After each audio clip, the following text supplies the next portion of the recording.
வணக்கம். இது people English series. இந்த வீடியோல ரொம்ப இன்ட்ரஸ்டிங்கான ஒரு ஸ்ட்ரக்சர் கத்துக்க போறோம். ரொம்ப காமனான ஒரு டயலாக் தான். நம்ம பாஸ்ட்ல நடந்த ஒரு விஷயம், ஒரு சிச்சுவேஷன், அதுல நம்ம என்ன ஃபீல் பண்ணோம் அப்படின்றத சொல்றப்போ, அந்த இடத்துல எனக்கு எப்படி இருந்திருக்கும்? அந்த சிச்சுவேஷன்ல எனக்கு எப்படி இருந்திருக்கும்? ஆளுக்கு திட்டுறப்போ எனக்கு எப்படி இருந்திருக்கும்? இப்படியெல்லாம் சொல்றோம் இல்லையா? ஸோ இத சொல்றதுக்கான ஸ்ட்ரக்சர்.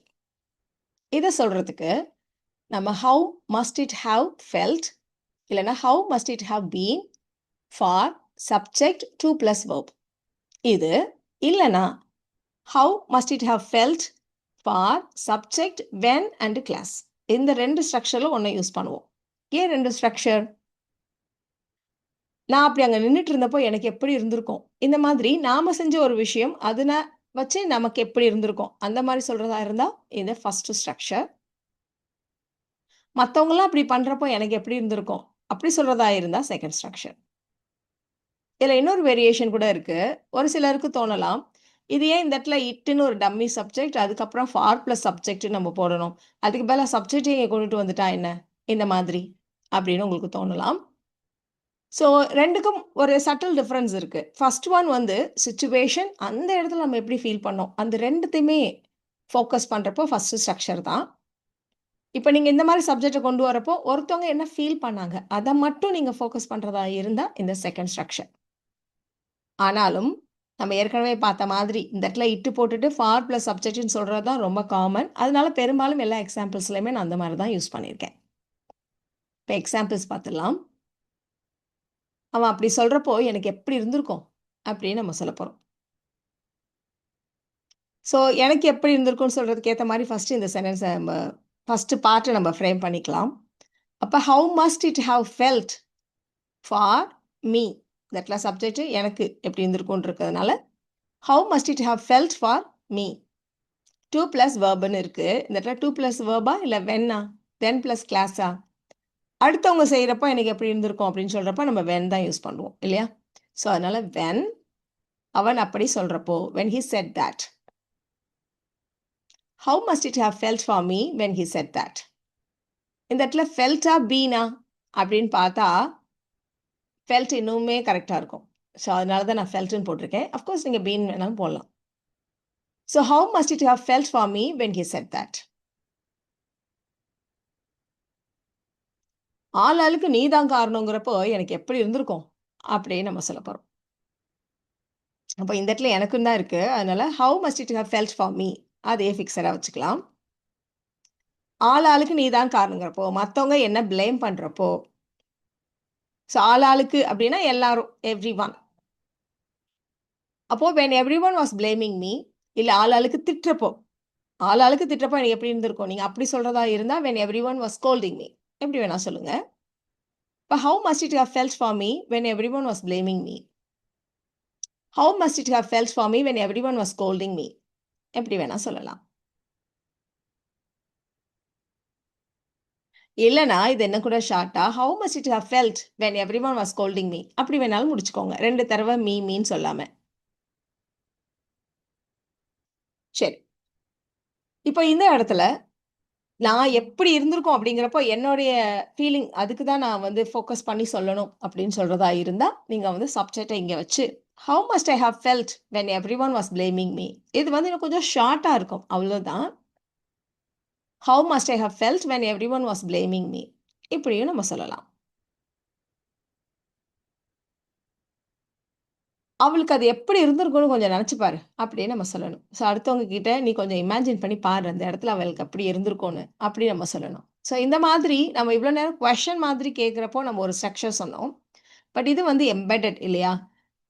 ஸோ இந்த இடத்துல ஒரு ஸ்டேட்மெண்ட்ல ஒரு கொஸ்டின் இருக்கு. ஸோ இந்த மாரி இருந்தா நம்ம வழக்கமான ஸ்டைல்ல அப்படியே சொல்லக்கூடாது. கொஞ்சம் இன்டர்சேஞ்ச் பண்ணணும். சப்ஜெக்ட்டையும், இந்த வெர்ப் ஃப்ரேஸையும் நம்ம இன்டர்சேஞ்ச் பண்ணணும் இல்லையா?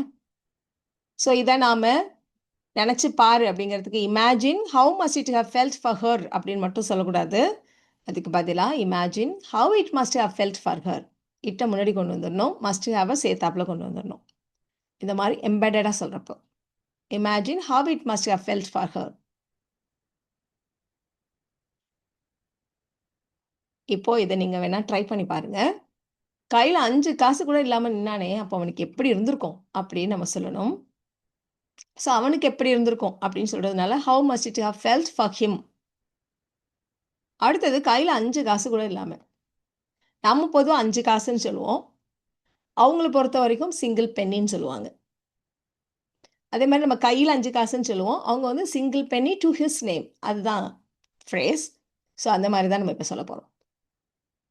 ஸோ அவன் நின்னா அவனுக்கு எப்படி இருந்திருக்கும்? ஸோ 2மே ஒரே சப்ஜெக்ட்டை பத்தி சொல்றப்போ நம்ம வந்து when and class இல்ல 2 plus verb அப்படி சொல்லிடணும். ஸோ 2மே ஒரே சப்ஜெக்ட்னா 2 plus verb. இப்போ how must it have felt for him to stand there without a single penny to his name? How must it have felt for him to stand there without a single penny to his name? ரொம்ப long sentence, ஆனாலும் ஈஸியாக frame பண்ணிடலாம். இப்போ இதே விஷயத்த நம்ம வந்து 2 + verb, அதாவது இன்ஃபினிட்டிவ் வச்சு சொல்கிற மாதிரியே நம்ம ஜெரண்ட் வச்சு சொல்லலாம். அதுவும் கூட இன்னும் கொஞ்சம் பவர்ஃபுல்லாக இருக்கும். நம்மளோட எமோஷன் அப்படியே வெளில சொல்கிற மாதிரி. இந்த இடத்துல ஒரு எழுதுறப்போ வந்து இந்த மாதிரி ஒரு கமா மட்டும் இருக்கும். நீங்கள் அப்படியே இமேஜின் பண்ணி பாருங்களேன். How must it have felt for him standing there without a single penny to his name? கையில் 5 காசு கூட இல்லாமல் இப்படி நிற்கிறப்ப நீயே நினச்சிப்பார். அந்த மாதிரி சொல்கிறதுக்கு தான் நம்ம இது மாதிரி ஜஸ்ட் ஒரு பாஸ், அதுக்கப்புறம் அப்படி சொல்கிறது. How must it have felt for him standing there without a single penny to his name? இந்த மாதிரி நம்ம சொல்லலாம்.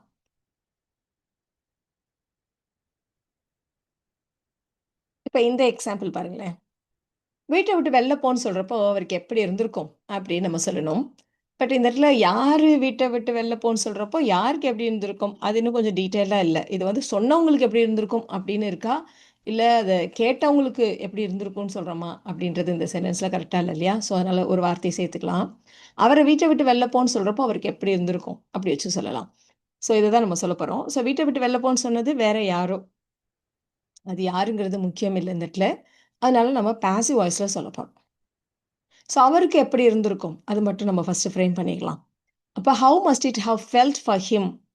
அதே தான் ஃபிக்ஸட். யாரோ ஒருத்தவங்க அவங்கள வீட்டை விட்டு வெளில போன்னு சொல்கிறப்போ பாசிவ் வாய்ஸ்ன்னு சொல்லிட்டோம். அதனால அடுத்தவங்க ஒரு விஷயத்தை செய்கிறப்போ நம்ம when and class இல்லையா? அப்போ when he was told to leave his own house. When he was told to leave his own house. He was told அப்படின்னு ஏன் போட்டிருக்கோம்? அடுத்தவங்க அவர்கிட்ட சொன்னப்போ அப்படின்னு சொல்கிறதுனால. How must it have felt for him when he was told to leave his own house? இப்போ இவ்வளோ நேரம் ரொம்ப ஒரு வருத்தமான சிச்சுவேஷன், ரொம்ப ஒரு கஷ்டமான சிச்சுவேஷன் பற்றிலாம் சொல்லிட்டு இருந்தோம். ஏன் இதை வந்து ஹாப்பி அக்கேஷன்ஸ்க்கு சொல்ல முடியாதா அப்படின்னா தாராளமாக அப்படியும் சொல்லலாம். ஸோ இவ்வளோத்துக்கு அப்புறம் அவள் தான் வின்னர்னு சொன்னப்போ அவளுக்கு எப்படி இருந்திருக்கும் அப்படி நம்ம வந்து ஒரு ஹாப்பியாக சொல்லுவோம். ஸோ அந்த மாதிரியும் இந்த மாதிரி சென்டென்சஸை நீங்கள் ஃப்ரேம் பண்ணலாம். அப்போ how must it have felt for her? அவ கேட்குறா, அறிவிக்கப்பட்டதை கேட்ட போது அவ தான் கேட்குறா, அவளுக்கு எப்படி இருந்திருக்கும் அப்படிதான் நம்ம சொல்றோம். To finally hear her name called as winner. How must it have felt for her to finally hear her name called as the winner?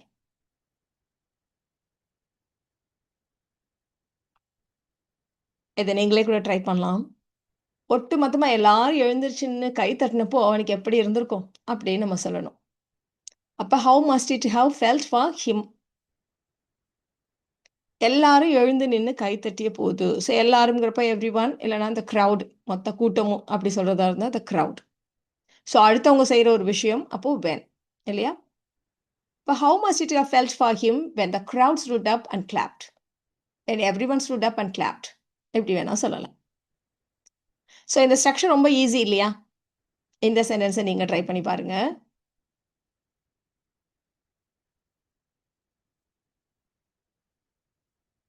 ஒரு ஹாப்பி சுச்சுவேஷன் தான் இங்கே கொடுத்துருக்கோம். 20 வருஷம் கழிச்சு எல்லாரையும் பார்க்குறப்போ அவளுக்கு எப்படி இருந்திருக்கும் அப்படின்னு சொல்லணும். இதை நீங்கள் ட்ரை பண்ணி பாருங்க. கரெக்டாக சொன்னீங்களா? உங்களுக்கான ஆன்சர் செக் பண்ணிடலாமா? ஸோ அவளுக்கு எப்படி இருந்திருக்கும் அப்படின்னு சொல்றது எப்படி சொல்லலாம்? How must it have felt for her? எல்லாரையும் பார்க்குறப்போ டு see everyone. 20 வருஷம் கழிச்சு திரும்ப. அதனால again after 20 years. How must it have felt for her to see everyone again after 20 years? So இந்த மாதிரி நீங்களே கூட ஒரு சென்டென்ஸ் ட்ரை பண்ணுங்க. ஸோ இந்த வீடியோல நாம எப்படி இருந்திருக்கோம் அப்படின்னு சொல்றதுக்கான ஒரு சென்டென்ஸ் ஸ்ட்ரக்சர் பார்த்தோம். இந்த வீடியோ உங்களுக்கு யூஸ்ஃபுல்லா இருக்கும்னு நினைக்கிறேன். Thank you so much.